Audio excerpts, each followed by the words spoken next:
এর আগে আমরা শিখেছিলাম এ এর সাউন্ড, তাই না? মানে এ ওয়ার্ডের কোন জায়গায় বসলে শর্ট সাউন্ড হয়, লং সাউন্ড হয় বা কিভাবে সাউন্ড হয়, এটা আমরা শিখেছিলাম। আজকে আমরা শিখব ই এর সাউন্ড। ই এর শর্ট সাউন্ড হয়, লং সাউন্ড হয়, কখনো কখনো ই সাইলেন্ট থাকে, আবার ই এর উচ্চারণ আ এর মতো হয়।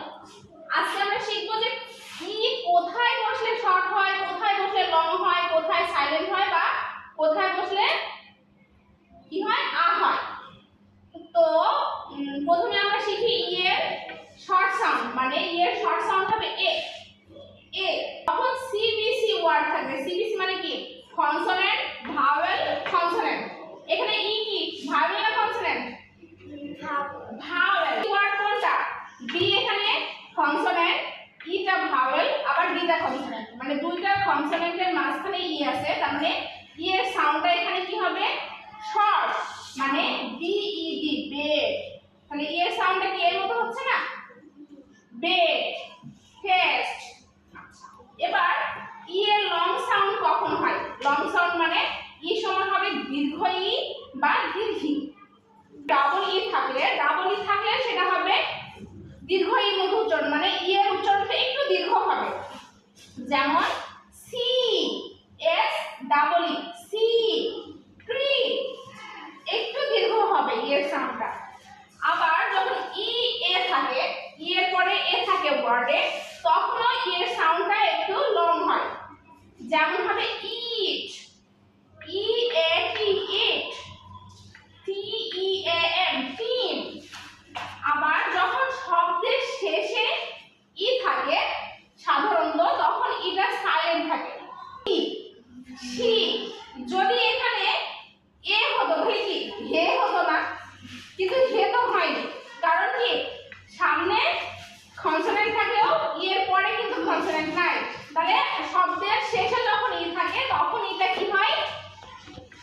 লং সাউন্ড হয়। যেমন হি, শি। ওকে।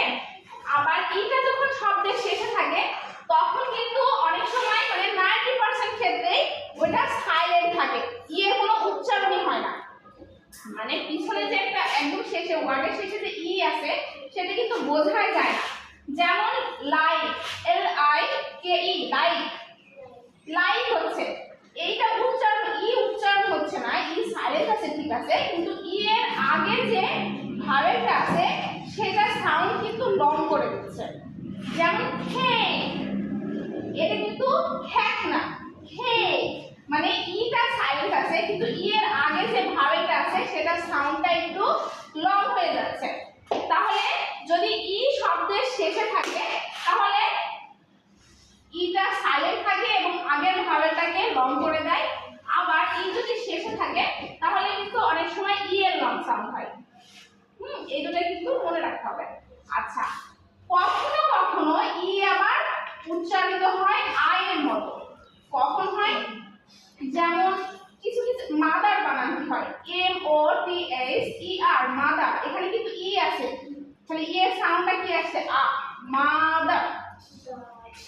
আবার দা, এটাকে আমরা দিও বলি আবার দাও বলি, কিন্তু টি এইচ ই বানান কিন্তু সেম, টি এইচ ই, কিন্তু এটার উচ্চারণ কি হয়? দা। এরকম আরো থাকে এনাফ, এক্সাক্ট। এর সাউন্ড হলে বিভিন্ন জায়গায় বিভিন্ন রকম হয়।